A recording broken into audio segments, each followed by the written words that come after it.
Je n'ai pas les chiffres sur les émissions de gaz à effet de serre, ni en mémoire, ni dans mes notes, mais je serais ravie de demander à mon équipe de vous envoyer par écrit cette réponse. Madame Joron. Merci, Monsieur le Président. Bonjour, Madame Werner. Vous êtes donc directrice générale à la Commission européenne pour l'agriculture et ses 53 milliards de budget pour 2024. Vous êtes aussi la VRP de la politique agricole commune menée par Madame von der Leyen et vous l'avez dit tout à l'heure que vous aviez entendu à l'époque les manifestations des agriculteurs et vous avez entendu leur besoin d'alléger les mesures pour obtenir des fonds. Moi, je regrette, et je le souligne ici, j'en profite, qu'il y a eu des accords commerciaux qui ont été négociés sans la possibilité que les parlementaires nationaux et du Parlement européen puissent s'exprimer sur le Mercosur. Vous faites des efforts d'un côté et de l'autre, on voit que finalement, tous nos efforts pour entendre ces agriculteurs n'ont pas été faits. Et je sais qu'en France, déjà, des manifestations sont en train de se mettre en place pour dénoncer cet accord qui a été fait finalement sans débat. Je le rappelle parce que on parle de fraude, c'est un élément très important.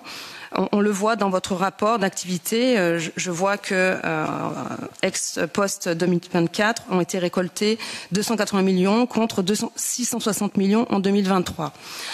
Donc soit il faudrait voir si les agriculteurs ont encore essayé de frauder un tiers de plus ou les procédures sont devenues tellement complexes que plus d'agriculteurs ont mal rempli les papiers ou se sont retrouvés coincés ensuite à devoir les rembourser.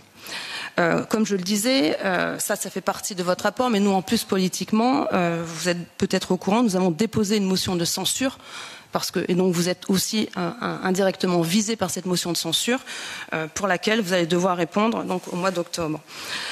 Autre point, est-ce que vous pouvez nous expliquer quelle est la situation et qu'est-ce que vous faites pour automatiser les paiements pour éviter des erreurs dans la procédure ?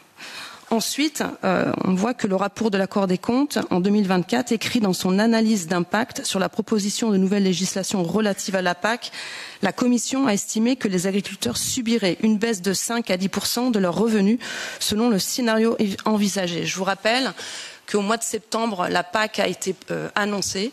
Pour la France, par exemple, sur 51 milliards d'euros sur 7 ans, eh bien, on voit qu'il y a une baisse de 2 milliards d'euros. Donc il va y avoir un manque à gagner par certains, et surtout des agriculteurs qui vont avoir un manque à gagner. Est-ce que vous avez envisagé cette perte de revenus ? Puisqu'effectivement, ça va encore présager de nouvelles crises. Dans ce même rapport, on explique que 58% des émissions de gaz à effet de serre de l'agriculture proviennent des animaux. Mais dans votre rapport d'activité, page 54, je lis que 2 recommandations très importantes des auditeurs internes concernant les fraudes alimentaires sont toujours en attente. On le sait, le but de l'agriculture, c'est de nourrir les Européens et que les agriculteurs puissent vivre de leur métier. Alors, lutter contre les fraudes alimentaires, c'est une priorité pour les Européens. Donc, expliquez-nous pourquoi les recommandations des auditeurs concernant cette fraude alimentaire n'ont pas été mises en œuvre, surtout dans un contexte de crise. Enfin, et pour conclure, pouvez-vous nous donner des exemples de fraude financière que vos services ou l'OLAF ont détecté en 2024 et surtout dans quel État membre? J'ai cru entendre déjà qu'il y a la Grèce, mais est-ce qu'il y a d'autres États? Je vous remercie.